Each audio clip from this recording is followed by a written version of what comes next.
ওযু করার পরে আপনি হাত তুলে আল্লাহর কাছে দোয়া করবেন। ওই সময়টা কখন? রাত 4টা থেকে 4:30 বাজে, তাই না? তার মানে আল্লাহ রাব্বুল আলামিন এখন প্রথম আসমানে আছেন। কিভাবে আল্লাহ পাক আছেন সেটা আল্লাহর উপর ছেড়ে দেন, আমাদের এটা নিয়ে ব্যাখ্যা করার দরকার নাই, চিন্তাও করার দরকার নেই। আল্লাহ পাক বলেছেন আমি নেমে আসি, বাস নেমে আসি। এত বেশি বুদ্ধিজীবী হওয়ার দরকার নেই। খুব বেশি বুদ্ধিজীবী হয়ে গেলে আমার মানুষ খেয়ে হারিয়ে ফেলে। অত দরকার নাই, শুনেছি মেনেছি, বাস যথেষ্ট। আল্লাহ পাক নেমে আসেন, কি বলেন? আল্লাহ বলেন যে কেউ কি আছো আমার কাছে কিছু চাইবে, আমি দিব। কেউ কি আছো যে আমাকে ডাকবে, আমি তোমার ডাকে সাড়া দেবো? কেউ কি আছো আমার কাছে কোনো কিছু দোয়া করবে? হ্যাঁ, হাজত আছে, আমি পূরণ করে দেবো। এভাবে আল্লাহ পাক ফজর পর্যন্ত বলতেই থাকেন, বলতেই থাকেন, বলতেই থাকেন। বলেন তো আমাদের কোনো ফিকির আছে? আমরা সবাই ঘুমাই কয়টায়? হয় 1টায়, না 2টায়, না 3টায়, ম্যাক্সিমাম এখনকার। আমি যে বিষয়টা নিয়ে কথা বলছি এটা খুবই কঠিন। 9টা থেকে 10টার মধ্যে বা 11টার মধ্যে ঘুমাতে হবে, এটা খুবই কঠিন বিষয় এখনকার জেনারেশনের কাছে। এর জন্য প্রথম যে কাজটা সেটা হলো রাত্রেবেলা স্মার্টফোন আর চালানো যাবে। এশার নামাজ শেষ, ফোন একদম ডয়ারে লক করে রাখবেন। কিচ্ছু করার নাই, এটা না করতে পারলে আপনি ঘুমাতে পারবেন না, ঘুমাতে পারবেনই না। এবং এরপর দিনে আসছি, তখন বলছি দিনে কিছু কাজ আছে, দিনের কাজগুলো যদি আমরা ঠিকঠাক মতো করি তাহলে রাতে তাড়াতাড়ি ঘুম আসবে ইনশাআল্লাহ। যদি না করি তাহলে ঘুম আসবে না। তো শেষ রাতে আল্লাহ পাক আসমানে নেমে আসেন, প্রথম আসমানে, এবং এই আহ্বান করতে থাকেন। তাই ওই সময় ওযু করার পরেই আপনি হাত তুলে আল্লাহর কাছে দোয়া করা শুরু করেন। আপনার যত চাওয়া পাওয়া আছে আল্লাহর কাছে ঢেলে দেন, ইনশাআল্লাহ আল্লাহ রাব্বুল আলামিন আপনাকে খালি হাতে ফেরাবেন না ইনশাআল্লাহ। আল্লাহ পাক তো এমন করে বলেছেন যে কেউ হাত তুলেছে আল্লাহর কাছে আর আল্লাহ পাক সেটাকে খালি ফিরিয়ে দিবেন, এটাতে আল্লাহ লজ্জা বোধ হয়। কথা বুঝতে পারছেন? আমাদের যাদের অনেক সম্পদ আছে বা সামর্থ্য আছে এবং মন আছে বড়, তাদের কাছে যখন কেউ সাহায্য চায় আপনার খালি ফিরাইতে লজ্জা লাগে না? আপনার মনে হয় না যে চাইলো এত করে কিভাবে না করে ফিরাই? আছে না এমন মানুষ? আছে না? আসলে দান সৎকা করার জন্য সম্পদ লাগে না, দান সৎকা করার জন্য মন লাগে। কি লাগে? মন লাগে। দেখবেন অনেক কোটি আল্লাহ আছে মানুষ দান সৎকা করতে পারে না, জাকাতই তো দেয় না, দান সৎকা করবে কি? বাংলাদেশে যত কোটিপতি গুলো আছে সবার থেকে জাকাত নেওয়া শুরু করলে এদেশে কোনো দারিদ্রতা বলে কিছু থাকবে না ইনশাআল্লাহ, থাকবেই না, এটাই বাস্তব। কে উদ্ধার করবে সেই টাকা? ইমাম মাহাদি আসলে করবেন ইনশাআল্লাহ, ঈসা ইবনে মারিয়াম আসলে করবেন ইনশাআল্লাহ। তখন কে জাকাত না দিয়ে পার পায় তাই দেখা যাবে। একটা ব্যক্তি পাওয়া যাবে না জাকাত না দিয়ে পার পায়। অবশ্য তখন এমন একটা যুগ আসবে যে মানুষ জাকাতের টাকা নিয়ে ঘুরবে, কিন্তু নেওয়ার মতো মানুষ নয়, সবাই স্বচ্ছ। আল্লাহ পাক সেই সুদিন ফিরে আনুক, আমিন। এটা বলছিলাম যে সৎকা করার জন্য মন লাগে, আপনার টাকা লাগে না। এখন আসেন, কেউ যদি আমাদের কাছে এভাবে চায় আমরা খালি ফিরাতে লজ্জা বোধ করি। আল্লাহ পাক বলছেন যে আমার কাছে যখন বান্দা কিছু চায় তার হাতটাকে আমি খালি ফিরাই দেবো, এটাতে আমি লজ্জা বোধ করি। দোয়া করলে কয়েকটা বিষয় একটা হবেই, হয় আপনি সাথে সাথে সেটা পাবেন, না হলে একটু দেরিতে পাবেন, না হলে আল্লাহ পাক সেটা জমা করে রাখবেন পরকালের জন্য। পরকালে যখন আপনি দাঁড়াবেন আল্লাহর সামনে, আল্লাহ বলবেন দুনিয়াতে তুমি এই এই বিষয়গুলো চেয়েছিলে, আমি দুনিয়াতে দেই নাই, পরকালে তোমার জন্য সঞ্চিত রেখেছি, এখন না। তখন মানুষ কি বলবো জানেন? আমরা বলবো যে আল্লাহ দুনিয়াতে কিছুই যদি না পাইতাম, আজকেই সব দিত তাহলেই হতো। তো বেশি বেশি দোয়া করার অভ্যাস তৈরি করেন, বেশি বেশি দোয়া করেন। দোয়াই ইবাদত, আর দোয়া হল ইবাদত, দোয়াই ইবাদত। দোয়া করতে থাকেন, ইনশাআল্লাহ দেখবেন আল্লাহর সাথে আপনার সম্পর্ক গাঢ় হবে। যার সাথে আল্লাহর সম্পর্ক যত বেশি গাঢ় হবে, ইনশাআল্লাহ সে তত বেশি পরকালের বাসিন্দা হবে, দুনিয়ার বাসিন্দা কম হবে। আল্লাহ পাকে নূর এবং মারিফত সে অর্জন করতে পারবে ইনশাআল্লাহ তাআলা। এবারে আমরা কি করব? এবার মিনিমাম 2 রাকাত নামাজ পড়ার চেষ্টা করেন। রাতের সালাত 2 রাকাত করে আপনি 2, 4, 6, 8, 10, 12, 20 পড়তেই থাকতে পারেন, কোনো সমস্যা নেই। কিন্তু মিনিমাম 2 রাকাত নামাজ তাহাজ্জুদ আপনি পড়ার চেষ্টা করেন। পড়া যাবে না?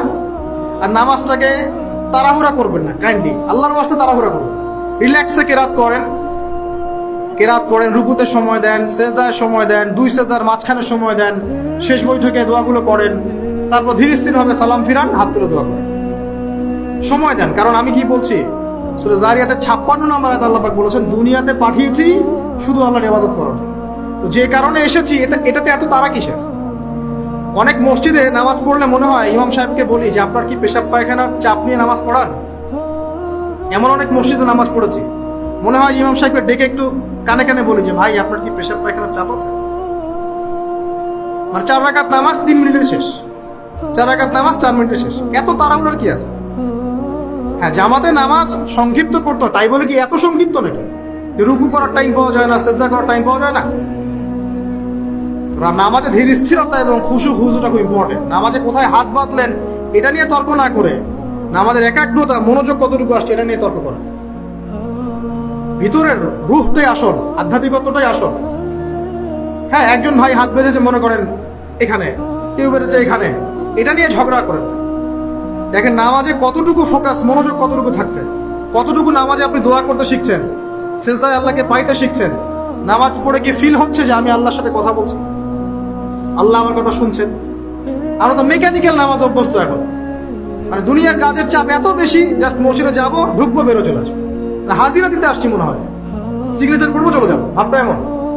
এত তারা কিসের ভাই?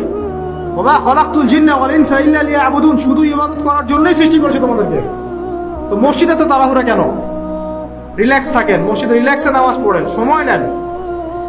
ফজরের নামাজ পড়ার আগে আপনি বাসার থেকে 2 রাকাত সুন্নত পড়ে আসতে পারেন, এটা আরেকটা ভালো আমল। কারণ নবী সাল্লাল্লাহু আলাইহি ওয়াসাল্লাম সুন্নত নামাজগুলো কি করতেন? বাসায় পড়তেন। এতে বাসার মধ্যে বরকত হবে, শয়তান দূর হয়ে যাবে। এই যে তাহাজ্জুদ আপনি 2, 4, 8, 10 যত পারেন পড়েন, মিনিমাম 2 রাকাত পড়েন, ধীর স্থির ভাবে পড়েন। নামাজ শেষ করে আবার আল্লাহর কাছে দোয়া করেন, দেখবেন যে ইনশাআল্লাহ আপনার দোয়া কবুল হবে। আর দোয়া যে কবুল হয় এটা আপনি নিজেই বুঝতে পারবেন, নিজেই বুঝবেন, কারো কাছে যাওয়া লাগবে না। এবার ফজরের সালাতের সময় হয়ে গেল, আজান হচ্ছে, আজানের জবাব দিব, দিয়ে ব্যাস হেঁটে হেঁটে মসজিদ, প্রত্যেক পদক্ষেপ হেঁটে যাব আর দোয়া করব। কি দোয়া করব? যে আল্লাহ আমাকে নূর দান করো। কি দান করো? আল্লাহুম্মা ইজআল ফি কলবি নূরা ওয়া ফি লিসানি নূরা ওয়া ফি সাম'i নূরা ওয়া ফি বাসারি নূরা ওয়া আন ইয়ামিনি নূরা ওয়া আন শিমালি নূরা ওয়া মিন ফাওকি নূরা ওয়া মিন তাহতি নূরা আল্লাহুম্মা ইজআল ফি নাফসি নূরা। মানে এর অর্থ হচ্ছে আল্লাহ আপনি আমার ডানে বামে সামনে পিছনে শরীরে আত্মায় দেহে সবখানে আল্লাহ আপনার নূর দান করুন। নূর কেন? কারণ দুনিয়ার মধ্যে অনেক অন্ধকার, অন্ধকার না? সব জাহিলিয়াতে অন্ধকার। এখানে পথ চলতে হলে নূর লাগবে, আলো লাগবে। এটা কে দিবে? আল্লাহ দিবে। কবর বড় অন্ধকার, ওখানে থাকতে হলে ভালোভাবে কি লাগবে? আলো লাগবে। হাসরের মাঠ অন্ধকার, ওখানে ভালোভাবে থাকতে হলে কি লাগবে? আলো লাগবে। এই জন্য নামাজে যাওয়ার সময়, অন্ধকার সময় এই দোয়াগুলো করতে হয়। আর তার আগে একটা কথা বলতে ভুলে গেছি, বাসা থেকে যে বের হচ্ছেন তখন কি পড়বেন? কি পড়বেন? বিসমিল্লাহি তাওয়াক্কালতু আলাল্লাহ ওয়া লা হাওলা ওয়া লা কুওয়াতা ইল্লা বিল্লাহ। এটা পড়ে বের হলে শয়তান দূরে চলে যাবে, ফেরেশতা আপনার কাছে চলে আসবে। এবার নামাজে আসলাম, জামাতের সাথে নামাজ পড়বেন, ফজরের নামাজ, এবং ফজরের সালাতের কেরাতটা লম্বা করার চেষ্টা করবেন। এটা সুন্নাত, ফজরের সালাতের কেরাত লম্বা করার সুন্নাত। এবং নামাজ শেষ হওয়ার সাথে সাথেই উঠেও চলে যাবেন না। নামাজ শেষ, এবার আপনি ওখানে বসে থাকবেন, বসে বসে জিকির আজকারগুলো করবেন। কি কি জিকির করবেন আমি কয়েকটা আপনাদেরকে শিখিয়ে দিচ্ছি, বাকিগুলো আপনারা কিতাব থেকে শিখে নেবেন।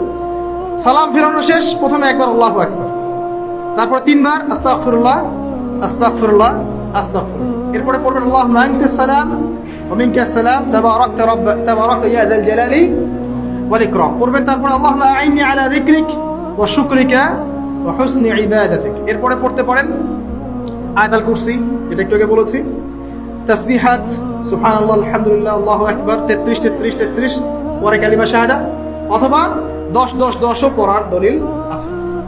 এরপরে পড়বেন সুবহানাল্লাহি ওয়া বিহামদিহি আদাদা খালকিহি ওয়া রিদা নাফসিহি ওয়া জিনাতা আরশিহি ওয়া মিদাদা কালিমাতিহি 3 বার, এটা 3 বার। তারপর 3 কুল 3 বার করে, সূরা ইখলাস 3 বার, ফালাক 3 বার, নাস 3 বার, সূরা হাশরের শেষ 3 আয়াত একবার। এরপরে পড়বেন সাইয়্যিদুল ইস্তিগফার, মানে সমস্ত